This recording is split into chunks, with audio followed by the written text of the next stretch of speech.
Nous nous trouvons dans l'arrière-pays niçois, entre Saint-Blaise et Levins, où se trouve d'ailleurs la propriété familiale du sculpteur Jean-Pierre Auger. Jean-Pierre Auger, merci de nous recevoir. Alors, avant de parler de vous, de vos œuvres, pourrions-nous peut-être parler de l'environnement, et puis surtout un environnement qui vous a beaucoup influencé, je crois. Un coin merveilleux où j'ai eu la chance de naître, grâce à des parents cultivateurs, paysans de ce haut pays niçois, et qui m'ont donné la chance de vivre dans un endroit extraordinaire qu'ils ont aimé. Ils ont aimé au point de s'y fixer et d'y travailler, car nous sommes ici depuis 6 générations connues.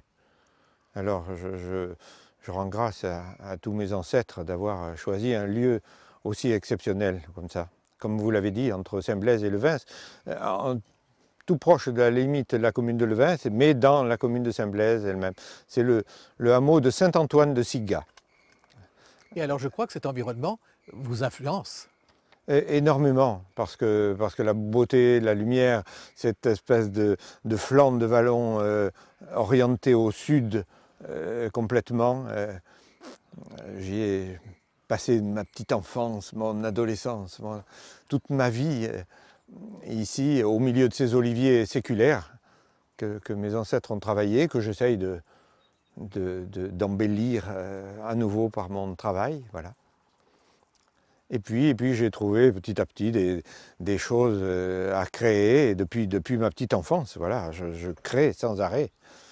Alors ça c'est une toute autre histoire, mais en tout cas celle de ce lieu qui m'inspire, c'est la base, évidemment, c'est ma grande école. La nature, une nature aussi généreuse, aussi belle, ne peut qu'inspirer un artiste, l'artiste que je suis peut-être. Ah, j'ai quelquefois plusieurs possibilités avec un même outil, et c'est ce que je fais depuis 48 ans maintenant. Avec les mêmes outils, je vous fais voir des choses différentes, parce que je les aime, parce que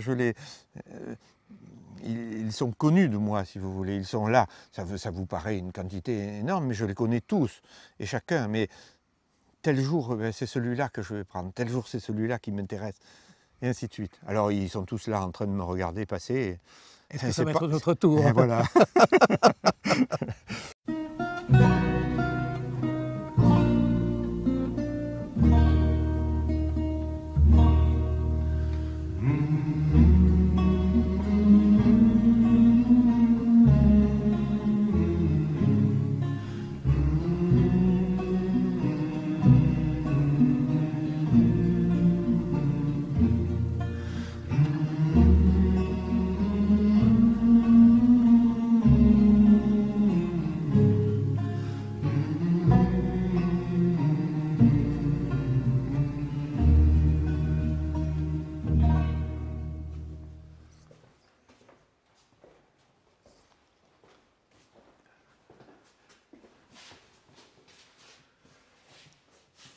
Une vierge. Et oui, c'est un thème, la maternité, la Vierge, c'est un thème que j'ai beaucoup pratiqué, que j'aime beaucoup représenter, parce qu'avec un geste très simple, l'enroulement, la protection de l'enfant, on arrive à tout de suite exprimer une grande tendresse maternelle. Alors aujourd'hui, on est plutôt iconoclaste, on voudrait se passer des figures. Or, comment exprimer la foi sans figure? C'est difficile. Je suis très à l'aise dans l'art figuratif, et vous allez le voir au travers de toute ma sculpture. Et en la schématisant à l'extrême, j'aime qu'on sache de quoi il s'agit et que cette image soit lisible tout de suite. Une louche de fondeur m'a servi à créer ce creux maternel dans lequel va être fondue la vie nouvelle. Voilà l'enfant qui apparaît, une dent de bulldozer, un pied de baignoire, et ainsi de suite. Alors on peut dire que vous exprimez ce que vous ressentez, même au niveau de la foi, puisqu'il s'agit quand même de la Vierge Marie, mais toujours à travers une vision quand même, comment dire, avec du mouvement. J'essaye. Celui-là est assez refermé sur le geste maternel. Vous en verrez d'autres avec des mouvements beaucoup plus actifs, mais c'est le mouvement que je recherche. C'est la vie, en quelque sorte, le mouvement, l'envol, le vent, que je recherche à travers de ces sculptures que je réalise avec de vieux outils que je récupère et que j'assemble par soudure. Alors là, nous sommes devant le mystère de l'incarnation, mais vous aussi, vous incarnez précisément le mystère. C'est un grand rôle que vous me prêtez. J'espère le faire pour ceux qui contemplent mes sculptures et qui découvriront peut-être quelque chose de mystique dans ce que je fais.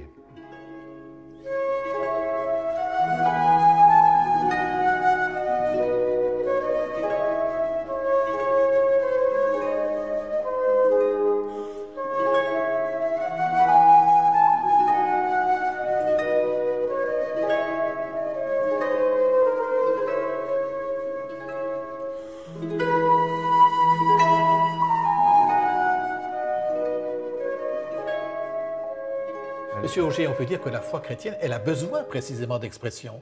Elle a besoin d'images encore, même si tout le monde sait lire. Une image, une statue qui vous parle, c'est nécessaire. Nous avons besoin d'images.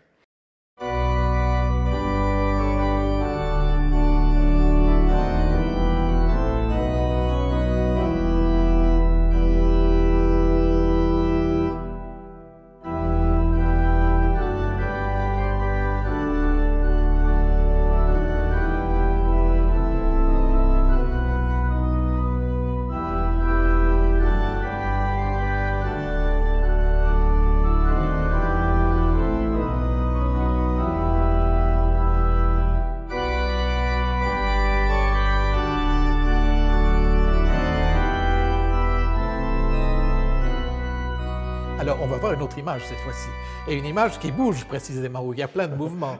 Là, c'est le vent qui a créé le mouvement, si vous voulez. Il a plaqué le manteau de ce monsieur, et puis son parapluie s'est complètement retourné. Un boulon de chemin de fer a suffi pour évoquer ce chapeau qu'il retient avec efficacité. Alors, expliquez-moi comment ça se passe. Vous trouvez une pièce comme ça, vous dites, tiens, ça ferait un parapluie, ou au contraire, vous dites, j'ai besoin d'un parapluie, et non, je vais pas le du trouver. tout. Là, je ne suis pas parti. Je vais vous expliquer de quelle pièce je suis parti. Voilà un pied de baignoire. Oui. Imaginez-le à l'envers, ça c'est contre le ventre de la baignoire, ça c'est au sol. C'est cette forme-là qui me donne l'idée de cette sculpture. Et je la vois telle qu'elle, si vous voulez. Après, c'est le travail que je vais accomplir et qui vous le montrera, qui vous montrera toute ma démarche. Mais il y a toujours un élément de départ qui donne cette idée.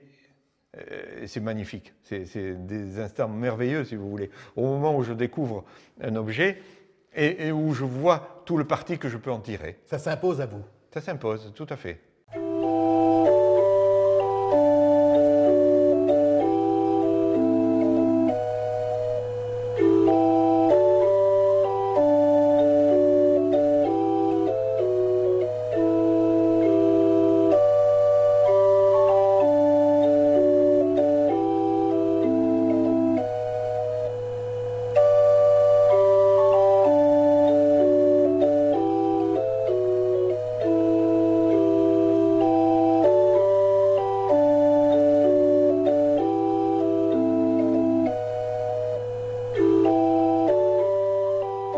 Monsieur Augier, le temps a tourné. Oh oui. Et le vent souffle dans un On autre souffle sens. de face cette fois, sur nos deux pèlerins qui, sur le chemin de Saint-Jacques, s'en vont, tenant eux aussi leur chapeau. Voilà, j'ai imaginé que le vent avait tourné, et alors ces manteaux s'envolent au vent. J'ai été inspiré par une très jolie poésie d'un ami, Frédéric Luçon. Voilà, cette fois, c'est un poème qui m'a inspiré cette sculpture en marche dans le vent.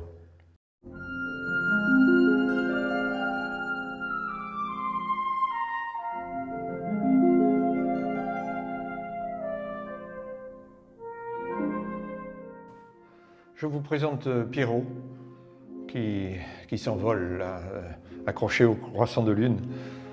J'aime évoquer l'apesanteur aussi, malgré le poids des objets que j'utilise. J'essaye de les faire s'envoler, de les faire décoller comme ça du sol. C'est un trompe-l'œil parce que c'est le poids du socle qui le retient. Mais si je ne vous dis rien, vous avez l'impression qu'il va basculer et que la lune va la tirer. L'inclinaison du croissant compte également parce que si on crée une ligne, un axe si vous voulez, ça monte. Donc, sans se poser la question, on se dit « mais il s'élève ».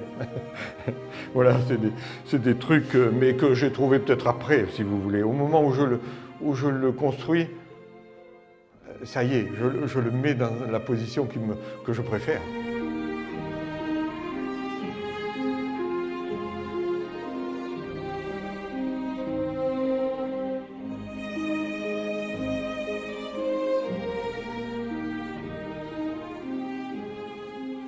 Tout ce que nous voyons dans vos œuvres, il n'y a rien qui nous heurte.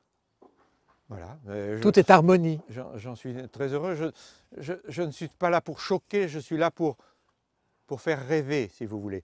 Je suis là pour créer une forme qui va laisser place à votre imaginaire personnel. Je suggère, je ne représente pas.